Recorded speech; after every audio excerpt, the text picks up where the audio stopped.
today. Paimon felt like her temperature was completely back to normal, but her strength still hasn't returned. Still, there's some good news. Paimon thinks she might have figured out the source of the problem. It's like there's some kind of mysterious power affecting Paimon. Paimon's never felt this way before during any of her travels. She only started feeling this way since we arrived in Snezhnaya.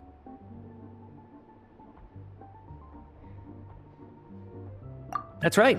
The Armory Palace needs a brand new energy source. Could that have something to do with this? What is it? You're making that face again. You know, the one you get whenever you have a light bulb moment?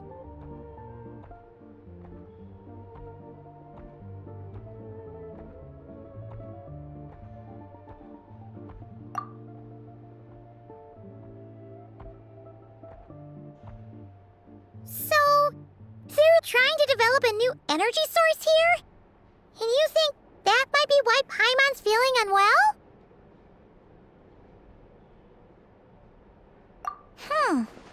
Well, Midia denied that the energy they're researching has any side effects. Although, he did say that people working on the project have been having issues with their concentration and short-term memory. But even so, those are completely different symptoms from Paimon's.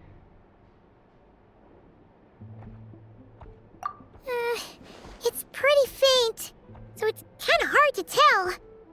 But if anything, it seems like it's coming from roughly the same direction as the Armory Palace. Sure, Paimon's with you there. But how, though? The robot only has a limited amount of intel.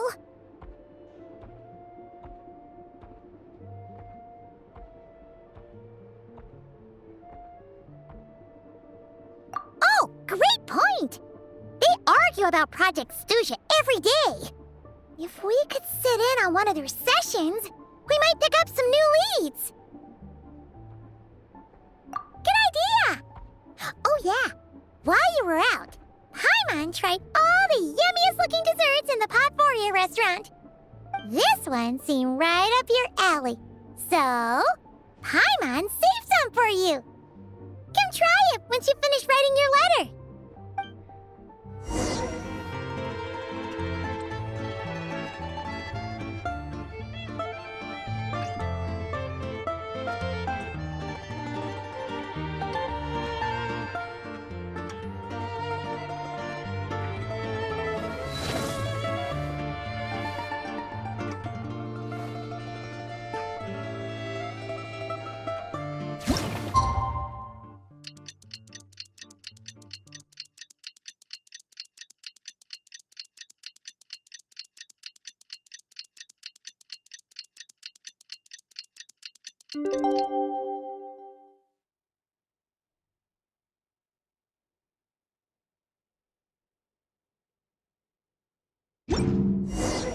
Alosha replied. He says that we won't be able to speak at the Vetcha, but he can arrange for us to attend as visitors. Time to get...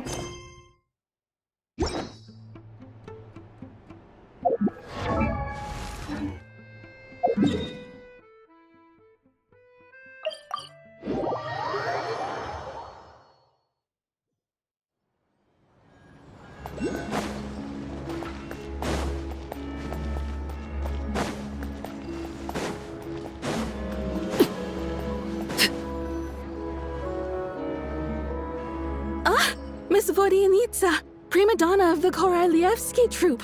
What a surprise meeting you here. Will you be sitting in on a session of the Vetcha? Sorry, I'm not taking interviews today. Oh good, you're here. The session's about to begin. Let's get inside. Please wait, Miss Vodyanitsa. Could you introduce me to your new friend?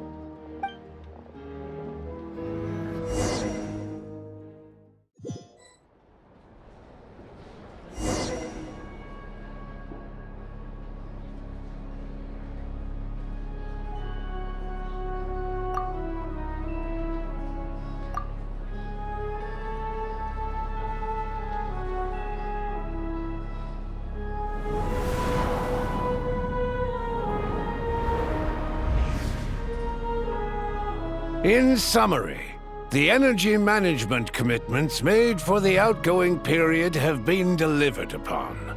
Furthermore, both the production and consumption of Kresnik Crystal show clear signs of stabilizing. The relevant agencies have assessed the present circumstances and determined that the status quo can be sustained until the next period.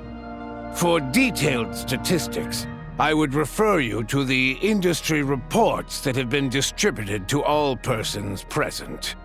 It should also be noted that while the recent blizzards have led to a significant increase in people's energy expenses, this is strictly a short-term phenomenon associated with a remotely located monster.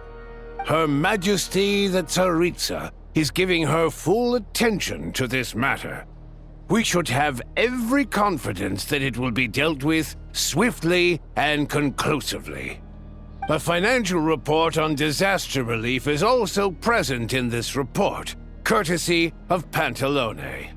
They cover the same old ground every single time. The rooster never seems to mind, but everyone else is getting tired of it. There's a general lack of trust. People aren't seeing any tangible benefits that affect them directly. Of course, none of that will be reflected in any of the reports on the table. Yeah, if it weren't for these hard copy documents, I could have at least made something up. Oh, don't mind me. I'm just out here trying to hit my interview quotas. Bring out the kvass. Ever read it? Best-selling newspaper in town. If I remember correctly, you guys don't even have a sales permit. You have to sell from stalls on the street. Okay then, best-selling street stall newspaper in town. Still counts.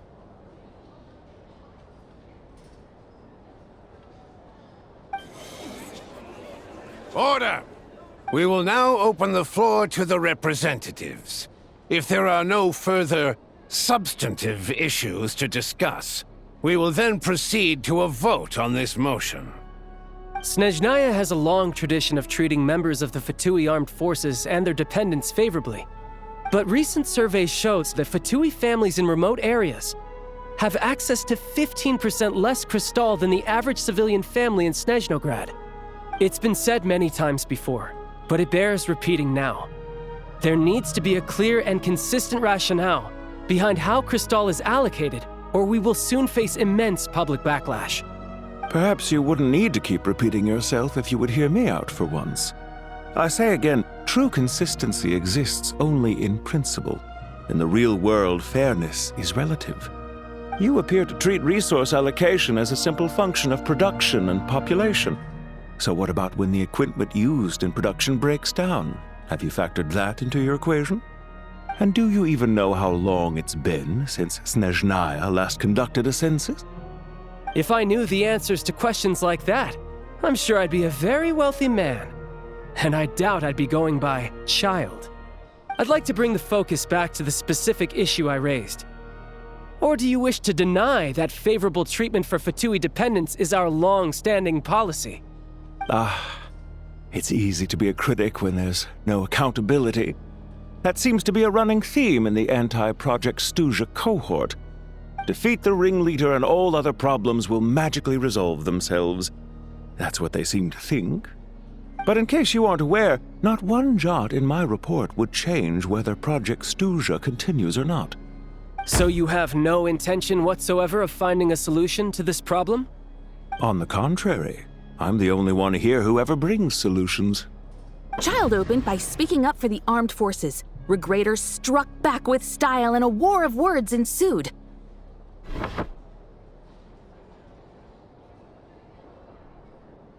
Our reporter was live on the scene to get the audience's reaction as it all unfolded. Who do you support?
The people have spoken! Regrator delivered a deft rebuttal to Child, as we've seen so many times before. But how could Child take this lying down? Now you see why they don't have a sales permit. However,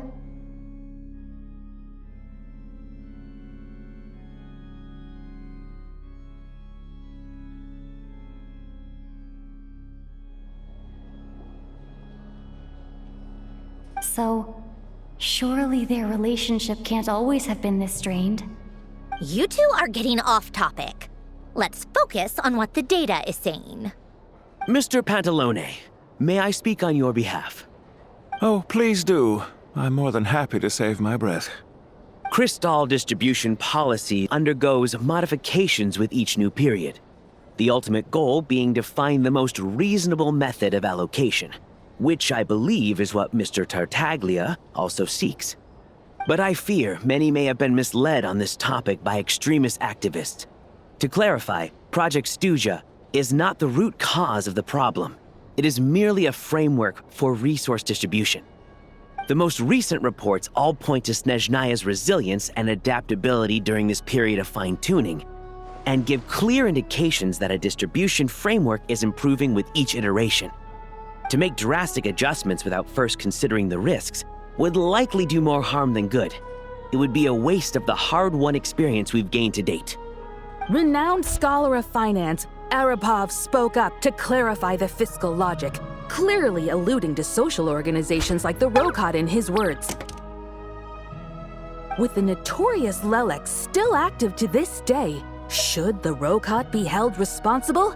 No, there is someone else to blame. She's just rephrasing what Mr. Pantalone said. The Rokot are the critics he accuses of taking no responsibility for their actions.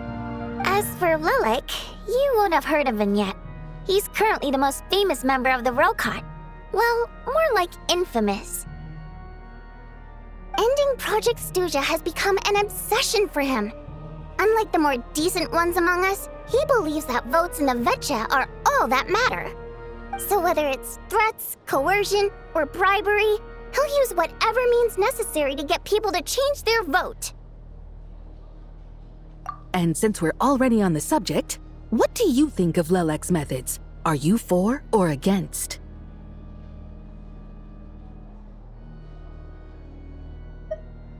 Well, whatever the story is, his actions benefit us all. We stand with Lelek. At least someone here wants to take this discussion seriously. I've been considering that issue myself. What you really need is more precise regional data, right?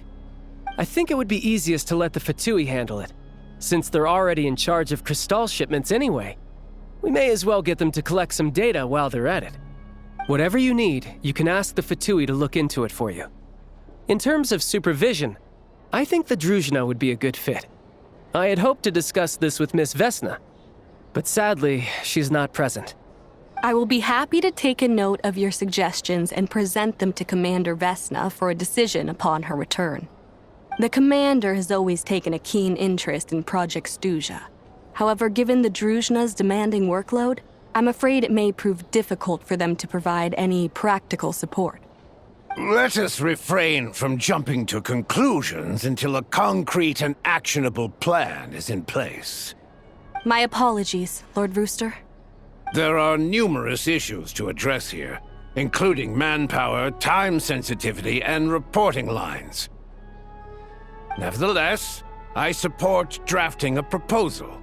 Follow the usual procedure, and it can be raised as a new motion for all parties to evaluate at the appropriate time.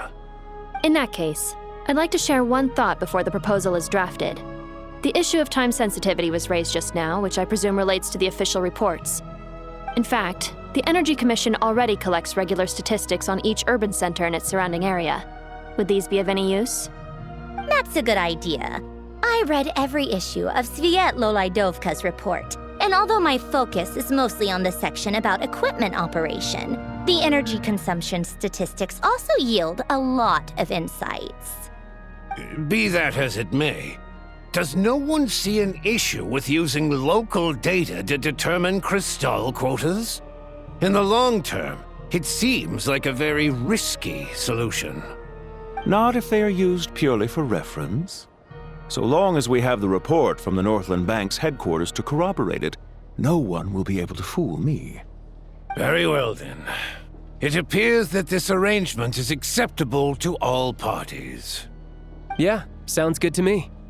The members reached a provisional consensus on the issue of improving treatment for Fatui soldiers.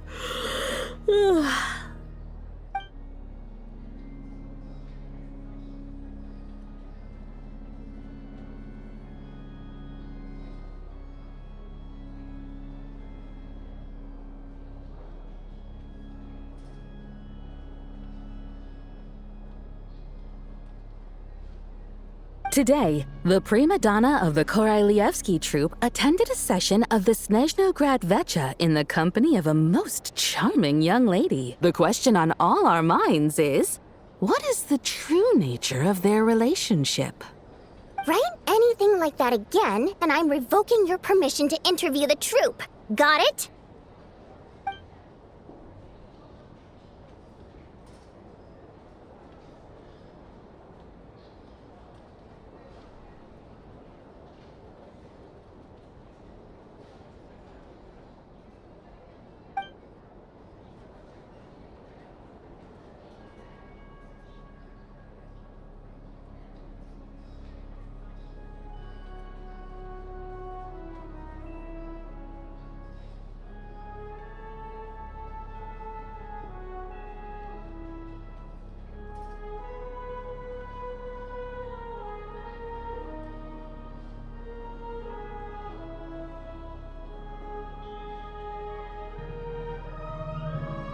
Now then, if there are no further contributions from those present, we shall proceed to the final vote. Hey, check it out! What made him vote against? Why now?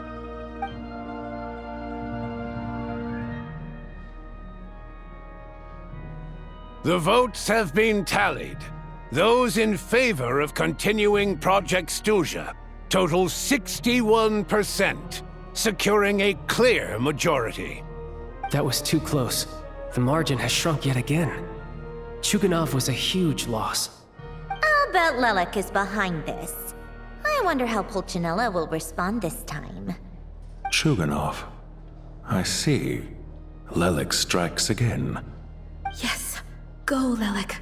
Once Project Stuja is defeated, our unwavering support at Bring Out the Kvass will finally pay off when we make our comeback.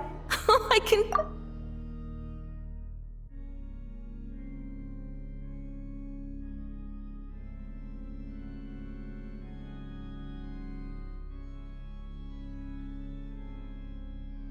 In accordance with the result of this vote, Project Stuja will remain in effect until the next Vecha period. Finally, may I remind us all, we debate only for the greater glory and solidarity of our nation. May the aurora shine ever on, and the tundra always stand firm. The session is concluded.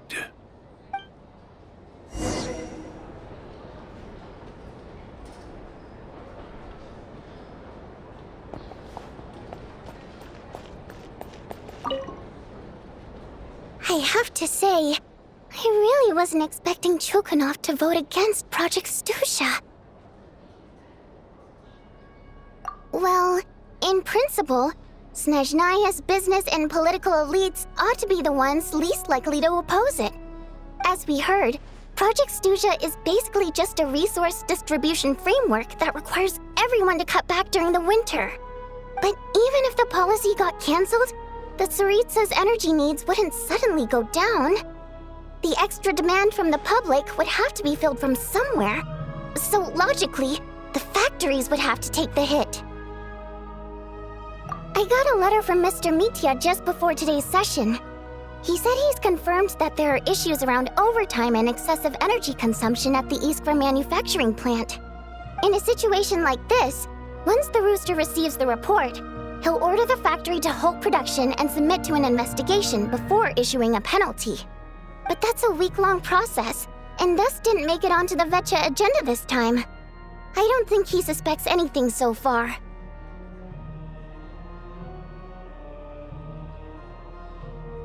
Exactly. And as you know, he's a very selfish person. I was originally gonna try and flip him after he received notice of the official sanctions. My plan was to convince him that the whole thing was completely unfair. Rather than just sit back and take the hit while his factory stopped production, he'd be better off voting to end Project Stuja. At least that way, no one else would be able to make any money either, because all the factories would suddenly have more limited energy to work with. But now, he's already voted against it, which means someone must have used more forceful means to change his vote, just like with everyone else who flipped.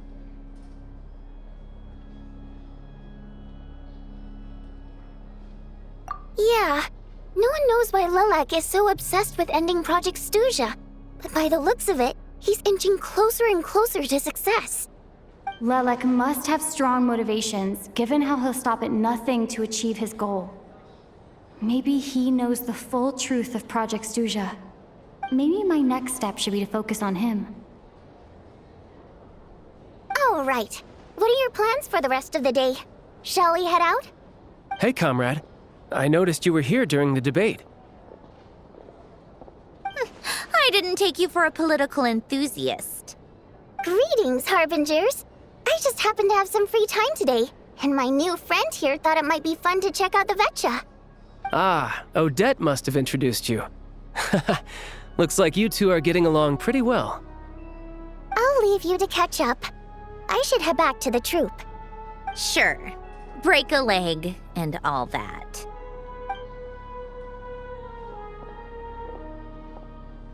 Thought it might be fun to check out the Vetcha, did you? Things are never that simple with you, Traveler.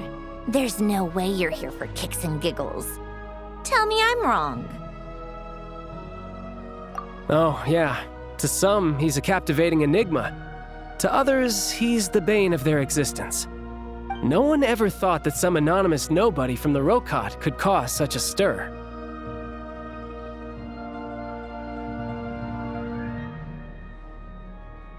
Huh? You want to look into Lelik?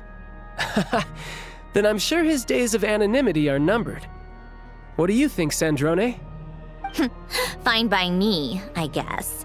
If the Traveler actually manages to expose Lelik, it'll be doing Pulcinella a favor. In return, it seems fair to let her in on what we've learned so far. My thoughts exactly. Sharing is caring, after all. Head back to Glupov and grab the files on Lelik. It's easier to just pull the records than go through the rigmarole of getting the Traveler a visitor's permit. As you command, child, sir. In that case, since we're going to be waiting anyway, I'll have someone brew a pot of black tea.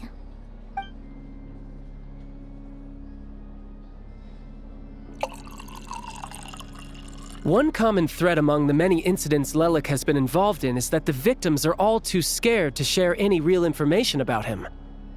Clearly, he must have threatened them in some way. His modus operandi is to silently infiltrate the scene and leave a threatening letter behind. But neither the letters nor the crime scenes ever yield any clues to his identity. So all these files have to offer are short statements by the people affected. They don't give us a lot to go on. If nothing else, it shows we're dealing with a trained professional who's versed in counter-surveillance. Yes, and to that point, he often strikes in highly secure locations. The victims are high-ranking and influential people who take their personal security very seriously. Somehow, Lelik slips right into their rooms without making a sound. There's never any eyewitnesses, nor the slightest trace of a break-in. If he can get in and out undetected, it means he can strike without warning. Not that that's ever happened so far, but the thought is enough to scare these people sleepless. It's hard to believe that a human being could pull this off flawlessly every time, so they switched the focus of the investigation to Faye. Unfortunately, no one's found anything yet.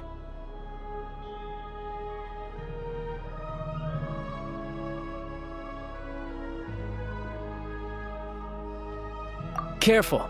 Don't underestimate me. Although, truth be told, I'd probably find it hard not to blow my cover.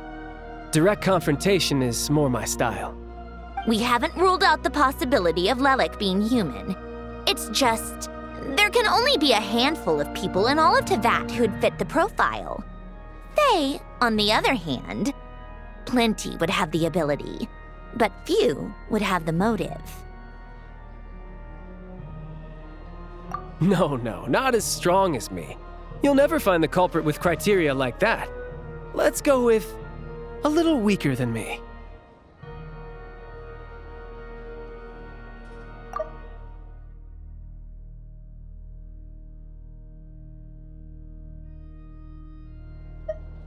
There's no denying that Master is strong, but meticulous.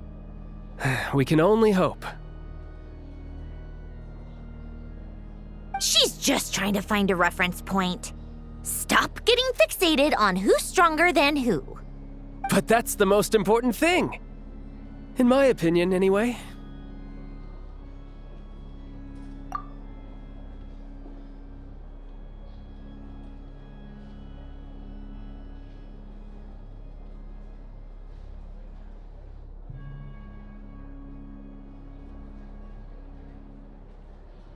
Odette? Yeah, that seems about right. Her skills are solid, and she's always calm under pressure. Except she's Fatui, so the likelihood of her working against us is pretty low. But yeah, much more accurate than your previous example, at least. No, wait a moment. Maybe we should interrogate that assumption. What do you mean? Which assumption? Her Fatui identity doesn't necessarily exonerate her. And when you think about it, the Rokot would be precisely what she needs to conceal her identity. Plus, she wouldn't need to be such a pro at covering her tracks. She'd already know where the Fatui will be and when, so she could choose the perfect time to act. Oh, yikes. I was just thinking out loud. Why is this starting to sound like such a convincing theory? Still, what reason could Odette possibly have for trying to call off Project Stuja? Arlecchino would be the best person to ask. She knows Odette best. Unfortunately, she isn't back yet. Rosaline used to open up to her in private about her struggles with Odette. As I'm sure you can imagine, Arlecchino is quite a lot better with children than Rosaline was. She gave her some tips on how to handle the situation, and Rosaline managed to reach a settlement with Odette before leaving. So I suppose there were at least no lifelong regrets left behind. Beyond that, I don't know the details about that side of things. But I do know that Odette definitely has a motive to hold a grudge against Project Stuja. The reason being, her father passed away during the early stages of the project. That was back before it had been named Project Stuja, when things were still being worked out. But in essence, it's remained the same ever since. The more you know. Rosaline was always so self-centered. I never understood why she started paying so much attention to Odette. Is that such a surprise? If you cast your mind back, you may remember that Rosaline and I weren't exactly close. We had tea together a few times, but that was about it. Odette's past is no secret. Her father was a Fatus and her mother was a very famous ballerina. On the surface, it looks like she followed right in her parents' footsteps. But the truth is quite a different story. After her father passed away on a mission, her mother was overcome with grief. She broke her leg during a performance and could never dance again. Odette was only interested in ballet at the time, but this tragedy left the family with both breadwinners gone. They could barely make ends meet. Per Capitano's policy, family members of Fatui who died in the line of duty had to be appropriately accommodated and provided with adequate assistance. So, regardless of how Rosaline may have felt about it, it fell to her to resolve the issue of Odette's family's livelihood. In the end, the solution they agreed upon was to have Odette join the Fatui. Right, because the alternative would have been a one-off compensation payment, I guess? In that sense, joining up was definitely the better option. Still, she must have had mixed feelings about it, right? If she doesn't even like the Fatui. It's just a theory, a possibility. But as a motive for Odette to become Lilac, it holds up. That said, I have no idea where Odette's head is at right now, or what her conflict with Rosaline was about. Plenty of people were on bad terms with Rosaline. I have no intention of trying to figure it all out. Yes, but there's not much point in discussing that now. Yeah, back to Lilac. Since our investigations so far have turned up next to nothing, we've got nothing to lose by trying a new angle. Funnily enough, Tonya and I had actually made plans to go to the theater tomorrow to watch Odette's rehearsal. Unfortunately, thanks to this Lilac situation, I'll be stuck working overtime again. Which means you can go in my place. No point wasting the ticket. Plus, you'll get to meet Tonya. Spirit Seeker. Quite the classic ballet. It was passed down through Odette's mother's family for generations, though it hasn't been performed in years. But Odette's been practicing it diligently, and it's finally ready for a return to the stage.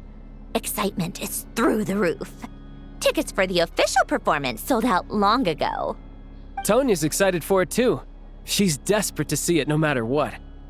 Personally, it's not really my kind of thing, but since she's my little sister, I had to figure something out. I've actually seen it several times before. The story's pretty straightforward. The lead character follows a trail of clues left behind by a spirit, gradually recovering her memories along the way. It's a tale of love and regret. So not exactly reinventing the wheel, at least by today's standards. But when that classic melody kicks in and the lead character begins to dance, it always gets me. It really is beautiful. Not an easy dance to do justice to, though. I know it's always been Odette's dream to perform this piece, but I'm not sure she's really ready. In that case, I think that even if she is Lilac, we should wait until her performance is over before we respond. I'll let you take it from here, comrade.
Today.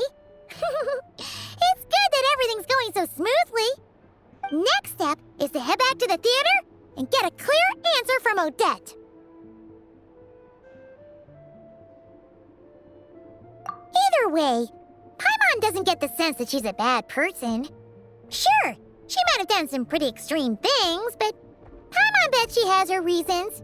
Maybe this is going too far, but with everything she's managed to do so far, wouldn't it make more sense in theory to be even more, heavy-handed? Why leave a letter when she could, well, we know there are plenty of other ways to keep people in line, right? The point is, she could have gone further, but she didn't. So, if it is her, she's got some principles at least. Yeah! Well, all you can do is follow the facts wherever they lead. No change, really. But that thing Paimon told you about yesterday?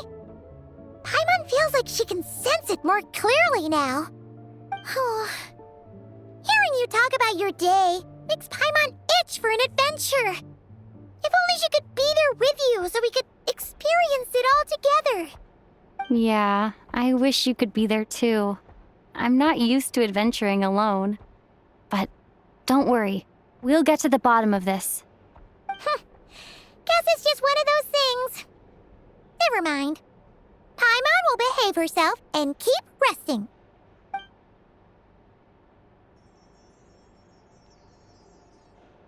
If Odette is Lelek, she may well have inside information on Project Stuja.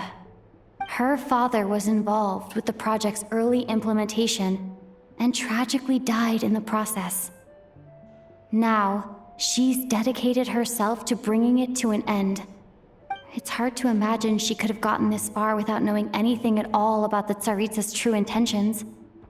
When she spoke to us as a member of the Fatui, how much did she let on? And how much was she hiding? Only time will tell. Maybe tomorrow everything will be answered. Hey look! It's snowing! Could be a tough day ahead. Make sure you wrap up warm tomorrow.